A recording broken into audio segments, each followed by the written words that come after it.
Hi, my name is Dr. Todd Austin from Austin Family Chiropractic in Verdon, Illinois, and I'd like to welcome you to this episode of the Dr. Todd Show.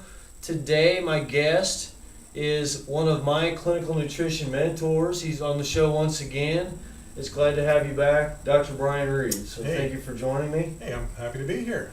And so today we're going to discuss a topic which I know some things about because my wife is a gluten-free blogger. Her name is Gluten-free Gina. And so we tell a lot of our patients about how gluten affects them. But you're a clinical nutrition expert, so I wanted to bring you in today and have you tell our viewers about gluten. So first of all, can you tell us what gluten is and how it can be bad for us? Okay. Well, gluten is a real buzzword today. I like to think of it as today gluten-free products today are yesterday's sugar-free and fat-free products. If you go to the grocery store, you'll see there are whole aisles dedicated to gluten-free products. Gluten is found in all grains. It's a protein, and it is in all of our baked goods. Wheat, rye, and barley are considered gluten products as mandated by the FDA. So if you go to the grocery store and you see a gluten-free product, you can be assured that there is no wheat, barley, and rye in that product. Unfortunately, we could just talk a little bit about gluten-free products. Gluten-free products in the grocery store are highly processed foods. There may not be any wheat or barley and rye in there, but a lot of times they replace it with other grains which have their own glutens, which can be potentially problematic for people, such as corn, rice, sorghum, millet, some of the other grains. And the problem with gluten is gluten is very inflammatory to our intestinal tract. It, for all intents and purposes, it'll punch holes in the gut wall. Wow. It's very sticky. Gluten comes from the Latin word glue. When it irritates that gut wall, it'll actually thin the wall, and substances that should stay in the intestinal tract start to leak into our blood system. And that is when the real problems arise. The gluten that now is coursing through our body can cross-react with other tissues and organs in our bodies. And then that can set the stage for chronic disease, such as autoimmune diseases and a whole host of other conditions. Doesn't sound like a pretty picture. No, it's a real epidemic right now. These type of disorders are just growing by leaps and bounds. Autoimmune disease has a connection with gluten, and autoimmune disease has surpassed the number of people that have cancer and heart disease. Wow. In this country. So it's serious business. Yeah. Autoimmune diseases can lead to tissue destruction, and then following that, loss of function, and a slow, agonizing death. Wow. Yeah, and if we really look back at the history of man, we know that before about 10,000 years ago, we didn't have grains in the diet. Right. Modern agriculture kind of brought that in. So for hundreds of thousands of years, people lived without gluten. Right. As hunter-gatherers, Yes. Modern agriculture did not exist.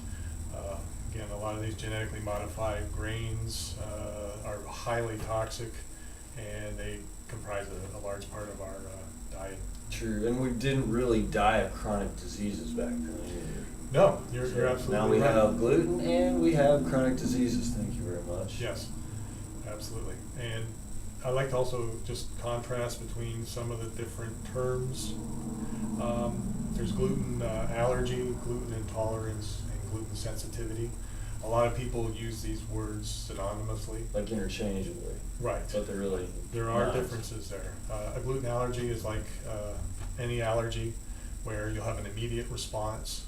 You'll actually know what the offending agent is because you may develop hives, you may have shortness of breath, running, nasal passages. Gluten intolerance means that your body just does not like the food that you're eating. You may have some bloating, some gastrointestinal discomfort, maybe diarrhea. And gluten sensitivity is a delayed reaction. You may not know what the offending food agent is. And gluten sensitivity can comprise of over 200 diseases. Wow. And celiac disease is one of those diseases. Some of the other diseases associated with can be hypothyroidism, autoimmune diseases, multiple sclerosis, Parkinson's. The list goes on and on and on. They're discovering new diseases every day that are connected with gluten sensitivity. And speaking of gluten sensitivities, one thing that my wife and I are fond of is telling our patients to keep a food journal. So for example, if you had a piece of toast and you wrote that down in your journal, and then let's say 4 hours or 48 hours later you had a headache or you had some other kind of other symptom, and that happened again, you could trace like twice in a week I had this food and X amount of hours later this happened symptom-wise. Yes, absolutely. And we can look at that and we can see patterns.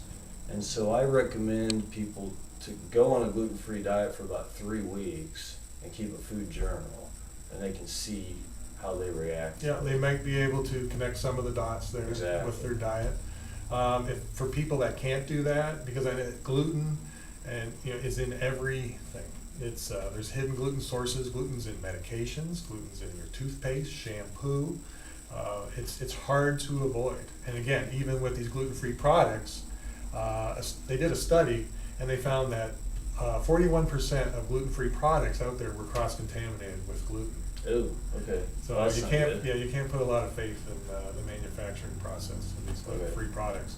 And then we run into the problem with the substitutes, the corn glutens. There's research that shows that the corn glutens are more problematic than the wheat glutens. Oh, wow. And not to mention they're genetically modified.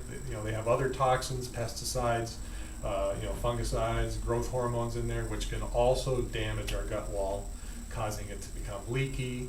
Wow. And then developing that gluten sensitivity, and then when you have that leaky gut, not only are you susceptible to the gluten causing problems, but you can also run into the problem of developing food allergies to any kind of food. So the best way, if you can't do the food diary, is to do genetic testing. For like $400, you can do a genetic test. It'll let you know if gluten is going to be a problem for you, and that's what I recommend is doing some gluten sensitivity testing, because if you are positive, then you have no other choice. You need to eliminate gluten from your diet, not just from the wheat sources, but from rice, corn, because all grains have gluten and all grains are inflammatory.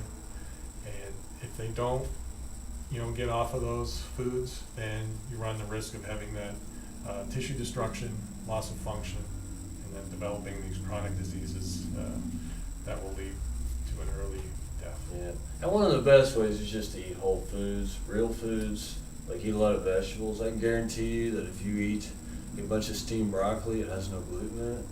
Yeah, that's right. And if you make a pizza with a cauliflower pizza crust, it has no gluten in it. Right. Versus if you get a regular pizza crust, it's double gluten or high gluten pizza crust, which it's highly refined single wheat. gluten wasn't bad enough for us.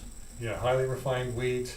There's other preservatives and additives in there that you don't know what kind of effect it's having on your body. True. There's no way to know for sure. So if we can eliminate all processed and boxed foods, stick really to the kind of foods that our ancestors ate Before 10,000 years ago. before the eating of grains, and again, even the meats that we eat, those animals eat grain, whether it's farm-raised fish, True. to the dairy, to the cattle and the chickens. They've all been fed these same grains, and research has shown that the glutens from those grains that these animals eat can actually be transferred into the meat and into the dairy as well. Wow. So even if you don't directly eat the grains, you're still susceptible if you eat the animals that ate. Yeah, The the old trickle down effect. Yes. So, So we need to stick with, grass-fed, healthily raised livestock, free-range eggs, wild-caught fish, non-allergenic organic fruits and vegetables, nuts. that would be, Avoid dairy. Dairy too can be a challenge for people who suffer from gluten sensitivity as well. well, thank you, Dr. Reid, for a plethora of great information about gluten and its many effects on our health. And thank you for being on the show. Happy to be Appreciate here. it. Thank you.